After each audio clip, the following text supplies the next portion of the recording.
Now, if you want to prepare the gram-positive cocci for the exam, first of all, we should know the basic salient features of the gram-positive cocci.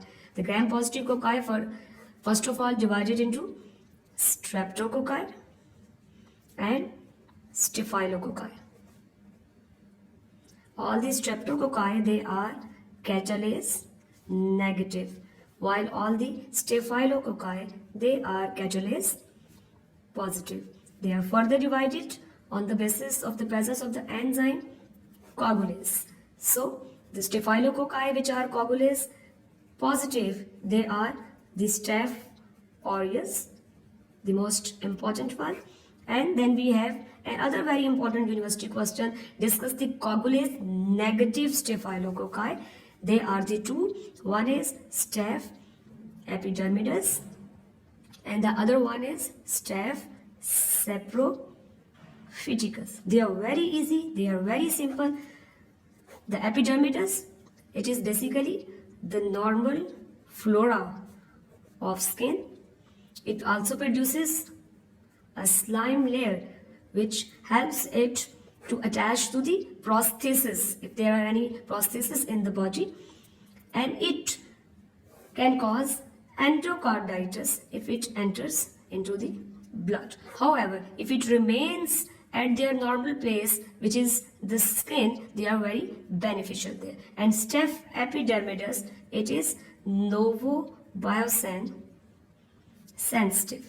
This is a very important diagnostic point. If in the exam you are asked to write it, lab diagnosis. So the Staph epidermidis is a gram-positive coccus, catalase positive but coagulase negative and novobiocin sensitive. Now when we come to the saprophyticus, the Staph saprophyticus is the second most important bacteria after E. coli to cause urinary tract infection in the females. The first most common is E. coli, and E. coli is a gram-negative rogue. So the saprophyticus, it causes UTI in the females, and saprophyticus is novobiocin resistant. So this is a very easy and simple format to remember the salient features of the Staph epidermidis and saprophyticus. Now we comes to the Staph aureus. Now very few important points about the Staph aureus which you should always write in your written exam if you are asked to write its lab diagnosis. The Staph aureus is a gram-positive coccus. They are always in the form of grape-like clusters, while the streptococci, they are always in the form of chains.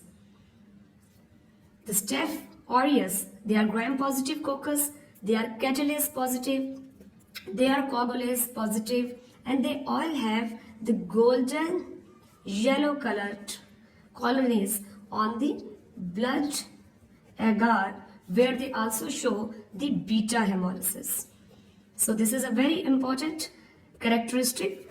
And apart from the blood agar, the Staph aureus, they can also grow on a special culture media which is called the mannitol salt agar, because the Staph aureus, it ferments mannitol. So the most important basic features about the Staph aureus, never to forget, they are gram-positive cocci, they are catalase positive, they are coagulase positive, they produce golden yellow beta hemolytic colonies on the blood agar, they are in the form of grape-like clusters on the gram stain, and they can also grow on a special media called the mannitol salt agar. Now the Staph aureus, it is one of the most important bacteria in the hospital infections. A lot of various types of infections are caused by it. On the whole, it can cause septicemia in the ICU patients, it can cause sepsis, it can cause osteomyelitis, it can also cause endocarditis, but this endocarditis is right-sided endocarditis, usually in the IV drug abusers. Then it can cause pneumonia in the hospitalized patients, and this pneumonia is lobar pneumonia. Then very different types of skin infections can be caused by it. Carbuncles.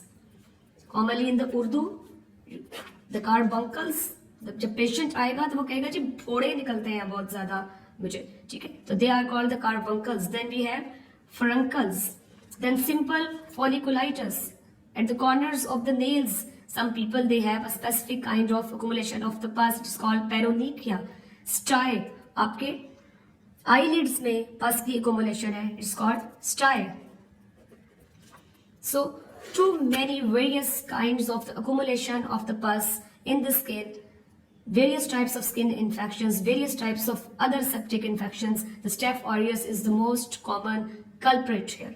Then these are all the infections. They are caused by the pyogenic inflammation. Apart from these pyogenic conditions, the Staphylococcus aureus, it also produces some specific exotoxins. Now, what are these exotoxins? These are 3 exotoxins. They are very important. The one is enterotoxin. The second one is toxic shock syndrome toxin. And the third one is exfoliating toxin. You should know their mechanism of actions. The enterotoxin and toxic shock syndrome toxin, they both are superantigens. The superantigens are those antigens which can produce a large number of interleukins by bypassing the common processing mechanism of the antigens. While the exfoliating toxin, it is an protease and it causes scalded skin syndrome in children. The toxic shock syndrome toxin, it causes toxic shock syndrome. This toxic shock syndrome, the females can suffer from it if they use tampons in their menstruating days. In the nose bleed, if their nose packing is used, there it can cause toxic shock syndrome. And enterotoxin, it commonly causes food poisoning. And this food poisoning is usually caused if you have eaten the pastries, cakes, or the mayonnaise containing food. Now, what are the 2 most important enzymes which are produced by the Staph aureus? Obviously, they are catalase and coagulase.